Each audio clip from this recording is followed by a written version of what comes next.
one of the best ways of remembering the structures inside your prokaryotic and eukaryotic cells is to learn how to draw them. So let's start by drawing a prokaryotic cell. And I'm going to draw an oval shape here to represent the cell membrane. And surrounding that, I'm going to draw another oval, and that is going to be my cell wall. There we go. And then finally, the capsule, which surrounds both the cell membrane and the cell wall. And you make it three-dimensional if you like.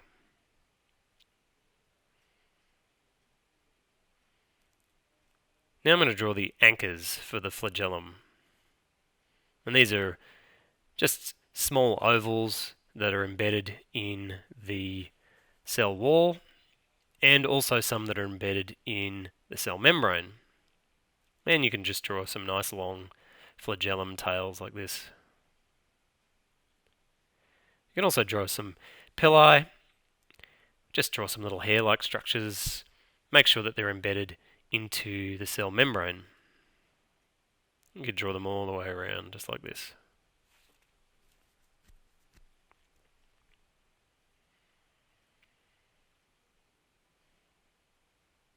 Now for the internal structures of the cell. Just draw some little circles to represent ribosomes. Just all throughout the cytoplasm here. And they're different from the plasmid's DNA because I draw the plasmid DNA like this, just a larger circle. And then you can also draw a larger circular chromosome for the DNA.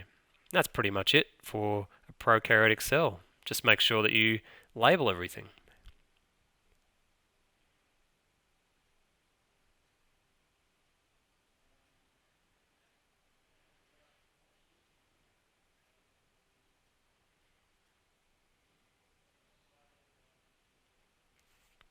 So let's take a look at an animal cell.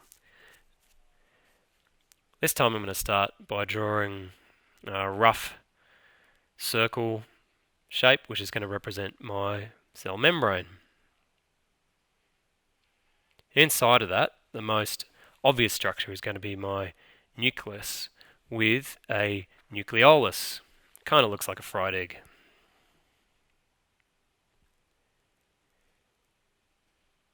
Surrounding that, you're going to want to draw your endoplasmic reticulum, which I draw like this to represent sort of the lots of folds and creases that increase the surface area in the endoplasmic reticulum. Just draw lots of squiggly lines that join up like this. Now, of course, there's both smooth and rough endoplasmic reticulum in your cell. And I'll draw a rough endoplasmic reticulum. And the only difference is simply that I'm going to draw a bunch of little ribosomes on the outside. Just like this, just little dots, or circles if you like.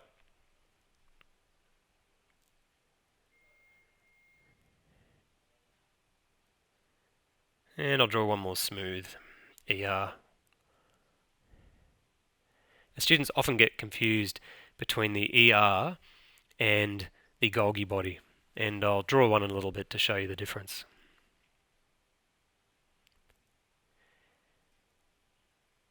So now I'm going to draw my mitochondrion, which is just a large sort of, I guess, sausage shape, and inside of it you draw your secondary membrane with lots of folds in it.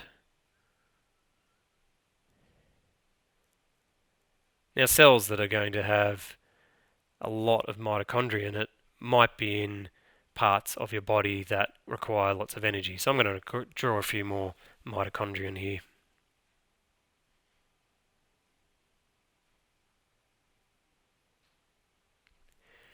Just draw some simple circles to represent your temporary vacuoles throughout the cell. I'll put a few more up the top here like this. That's pretty simple.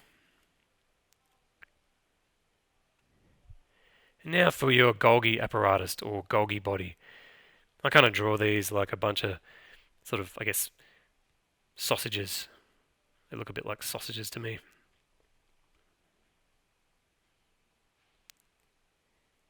You can kind of distinguish that from your ER in that they have not sort of quite as wiggly, and they flare out at the ends.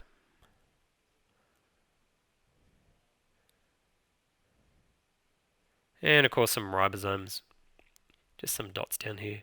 Of course they'd be all throughout the cytoplasm normally, but I'm just going to represent them down here.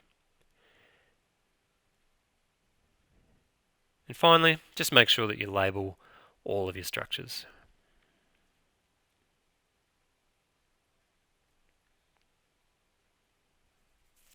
Nice and clearly.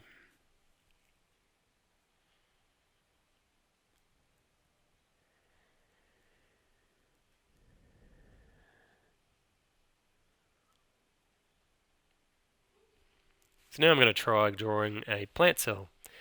And I'll start again by drawing the membrane. And when I draw plant cells, I tend to make the cell membrane a lot more rigid looking, because this is what they look like to me under a microscope. And of course, surrounding that, you want to draw your cell wall, which helps it give it that rigid shape.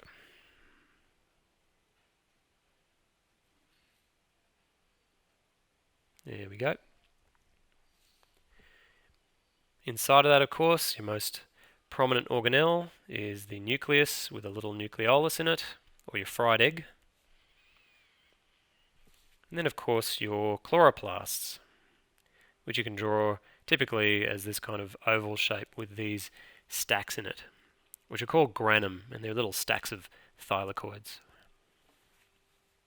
There we go. Now, plants will typically have quite a lot of these, so I'll draw a few more.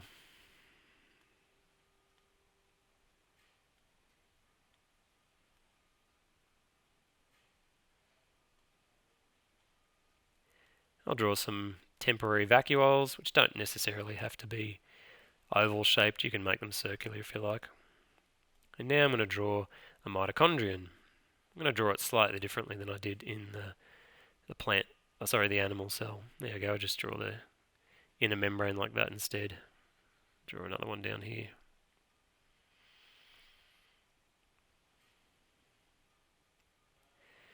Then of course, finally, on the inside, you're going to want to draw your large permanent vacuole. Now all you've got to do is label everything. And hopefully that will help you remember how to draw both prokaryotic and eukaryotic cells, both animal and plant cells.